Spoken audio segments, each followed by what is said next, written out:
The following contest is scheduled for one fall. Introducing, first of all, from Yonkers, New York, Tommy Dreamer. It's been very interesting to see how Immortal continually throws all those roadblocks at Rob Van Dam. They will not give RVD a singles match against Jeff Hardy. And if Jeff Hardy and RVD are against each other in a tag match, Hardy runs from Van Dam. So in an effort to get, well, maybe a little satisfaction for his friend Rob Van Dam, Tommy Dreamer going to step up tonight, Taz.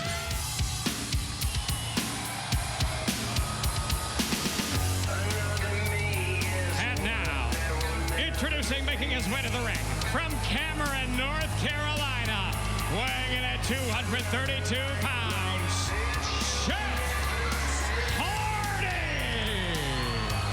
So much going down 2 weeks from tonight, Thursday, February the 3rd.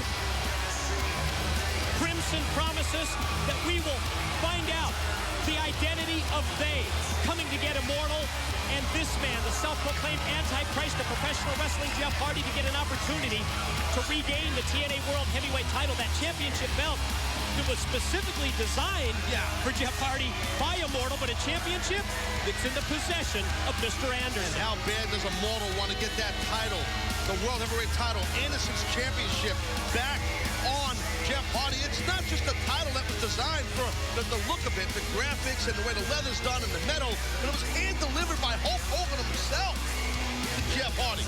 February 3rd, Jeff Hardy and Immortal get their opportunity again at Anderson and the TNA World title.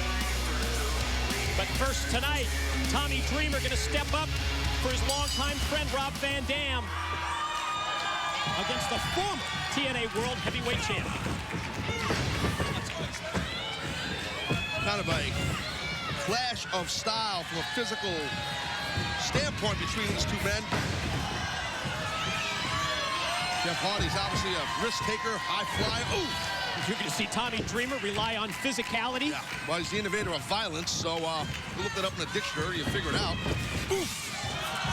Nice impact with the running clothesline from Dreamer, exploiting that size, power advantage that he has with the clothesline on Jeff Hardy that takes him out to the arena floor. Tommy's waiting for it. Oh! Nice clothesline off the apron by Dreamer. The tights he got on is kind of like knickers. I don't know what he's wearing there. I'm going to talk to him about that. Maybe a fashion risk in Taz's eyes as Dreamer goes out to the floor to continue this offense on Hardy, driving in those right hands. What about Mr. Anderson, Jeff Hardy, when they square off on Thursday, February the 3rd, just 2 weeks from tonight, Taz? Yeah, well, again, TNA World Championship will be on the line. You know, like I said right in this match, oh, God. The angst, the pressure that Jeff Hardy's going to be under by Immortal, how bad they're going to want to get the TNA Championship off of Anderson and back on Hardy. All about that power and control for Immortal, as we saw Jeff Hardy. Landed hard, man. Did you see the way that Jeff Hardy took him off the apron by grabbing around the wrist of Dreamer, that injured wrist?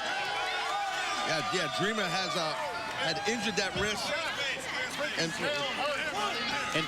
injured the wrist several weeks ago here in TNA, and Jeff Hardy exploiting this advantage that he has and follows up as Dreamer rolls into the ring.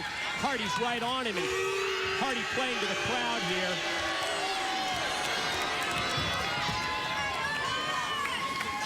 Got to be careful. I was going to say, Hardy, wow, like he might have kicked him low while he did that. Referee Brian Hebner in the face of Jeff Hardy, but that's not going to stop Hardy. Right back with a boot to the back of Tommy Dreamer. Good catch by you, Mike, going back to the wrist of Dreamer that you saw that Jeff Hardy snatched that wrist, twisted it, threw Dreamer off the apron, and ironically enough, or coincidentally maybe, another Immortal member is the one who originally injured that wrist, AJ Styles of Tommy Dreamer, several weeks ago. Hardly think a coincidence. Something tells me that AJ Styles probably helped out Jeff Hardy with the pre-match strategy. Could be one. Pointing out the weaknesses. Oh, we saw AJ motivating Kazarian before the match. AJ's out on an injury right now. So he's back there helping out Immortal, taking on a captain role and playing the role of a leader. But right now, Dreamer dropping the former TNA World Champion with a couple of clotheslines. Of course, AJ also met Crimson today. Oh, big back body drop by Dreamer. You think maybe Eric Bischoff and Immortal, they might start taking Crimson a little more seriously? I think that would be a good idea on Immortal's part. Right now, look at that. Whoa. Jeff Hardy does not connect as Dreamer able to get out of the way. Looked like he was going to go for that whisper in the wind, but nothing but canvas on the way down. And here comes Dreamer. Don't see this very often. Well, you don't want to make mistakes against someone like Tommy Dreamer. He's going to try to capitalize on that. Oh, God, nice. Jeff. Doubled him over. Caught him with the boot to the midsection. Dreamer driver's coming, buddy. There it is. Caught it. Dreamer driver. Could pull the upset. Gets two. Well, good job right there by referee Brian Hebner. That's a guy who's been around the block. He noticed that the foot of Jeff Hardy was indeed under the bottom rope. Oh! That wasn't. What about being innovative using violence? That was pretty cool by Jeff Hardy. Popped the second rope into the lower extremities of Dreamer, and that was a twist of hate.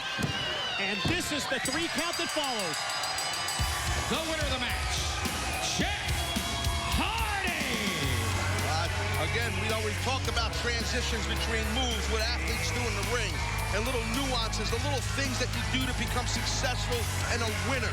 Like it or not, dirty, clean, whatever you want to call it, that was effective and ingenious by Jeff Hardy to push that second rope into the lower extremities of Tommy Dreamer, and he got the win with the twist of hate. 2 weeks away, February the 3rd, Jeff Hardy gets his return match against Mr. Anderson.